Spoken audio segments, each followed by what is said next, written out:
सिन्धुपाल्चोकको काखैमा मेरो जन्मभूमि गाउँ।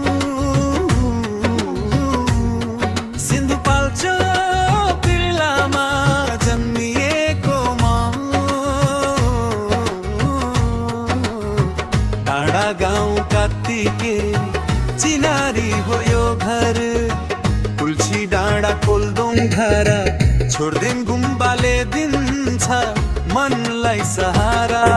सिरान काथे कुनादेखि बाँसखुट्टेसम्म फैलिएको खेतबारीको बिचैमा कात्तिके गाउँ झल्किएको।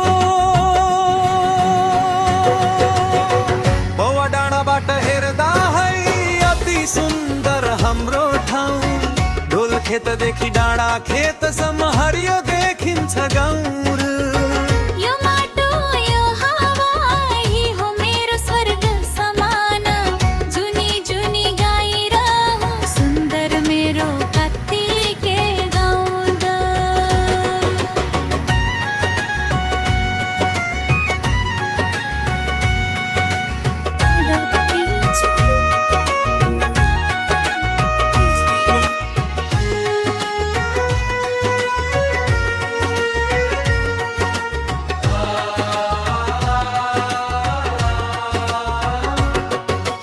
खेतालाको लर्को लाग्छ धान रोपाइँको मौसममा।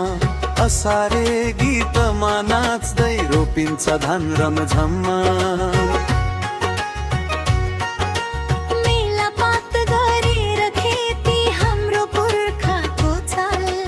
वर्षभरि नै बग्छ नि रुङ्डो धाराको शीतल जल। पौवा डाँडाबाट हेर्दा है अति सुन्दर हाम्रो ठाउँ। ढोल खेतदेखि डाँडा खेतसम्म हरियो देखिन्छ गाउँ। सिसो कलकल पानी रुङ्गो धारामा। पाखर पारी तल्ल बग्छ है पाखर खोला वर्णी परी जङ्गल। प्रकृतिले बीचमा गाउँ। जङ्गल डाँडा खोला धारा मुटुमा बस्ने त्यो नाम। जहाँ गए पानी फर्किन्छ मन।